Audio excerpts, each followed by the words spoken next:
V rámci nášho predstavovania kvalitných dodávateľov sme sa v téme výživy a zdravého stravovania rozprávali s pánom Michalom Kališom, výživovým poradcom, masérom, wellness trénerom, ktorý nás zasvetil do tajov zdravého stravovania.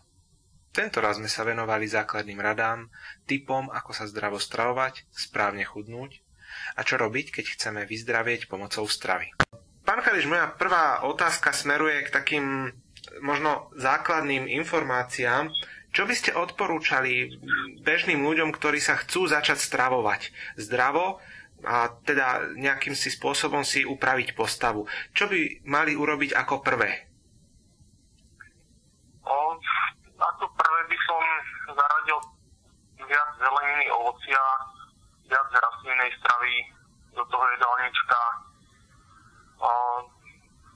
Nevynechávať raňajky, ktoré sú v podstate základom dňa, ktoré by nemali chýbať u nikoho. Rozumiem.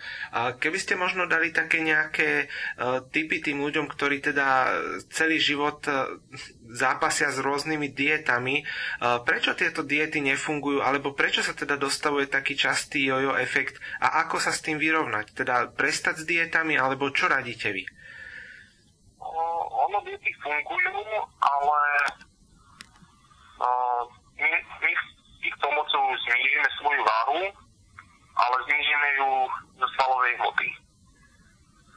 Pričom sa vám spomalí metabolizmus a telo začne šetriť.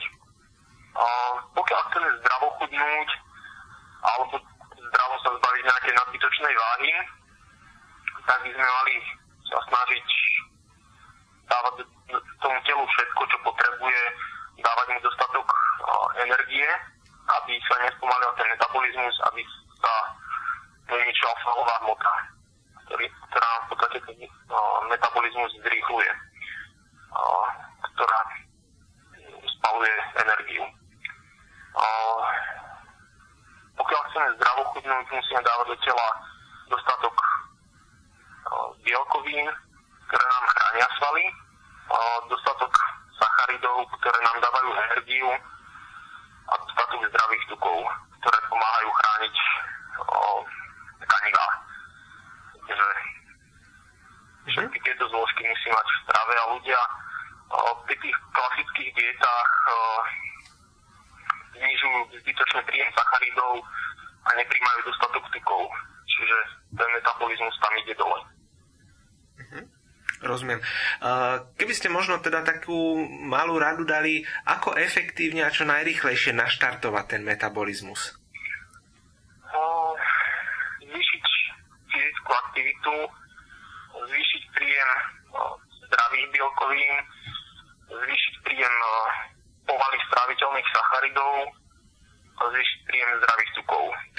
Mnoho ľudí teda sa chce dať na zdravú stravu alebo zdravé stravovanie hlavne kvôli tomu, aby znížili svoju hmotnosť.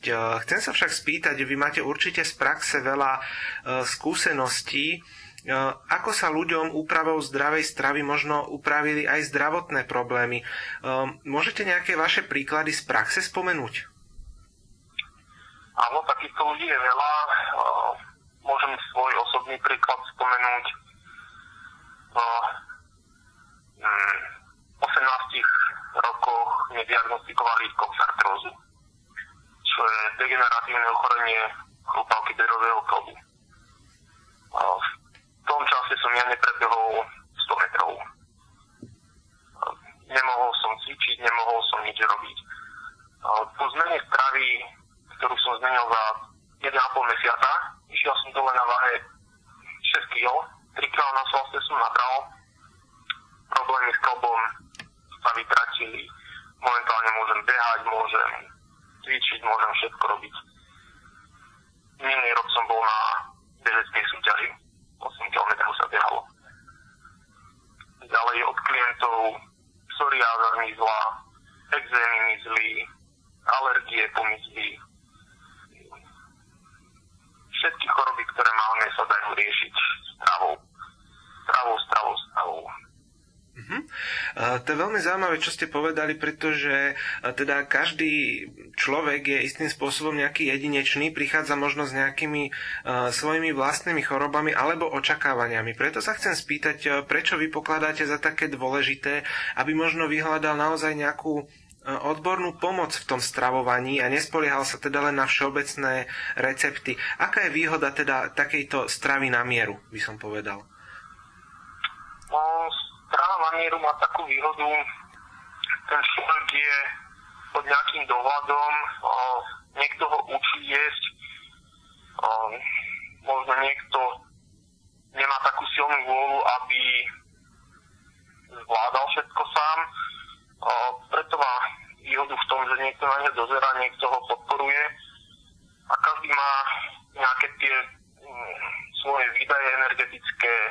Niekto má viac svalstva, niekto menej, niekto potrebuje viac energie, niekto menej. Niekto menej vplýva vplyvom okolia, niekto je menej vystavovaný vplyvom okolia, niekto viac. Tým pádom niekto potrebuje viac zeleniny, viac ovocia, viac vitamínov, minerálov a podobne. Sám si to málo kto vie nastaviť bez nejakej tej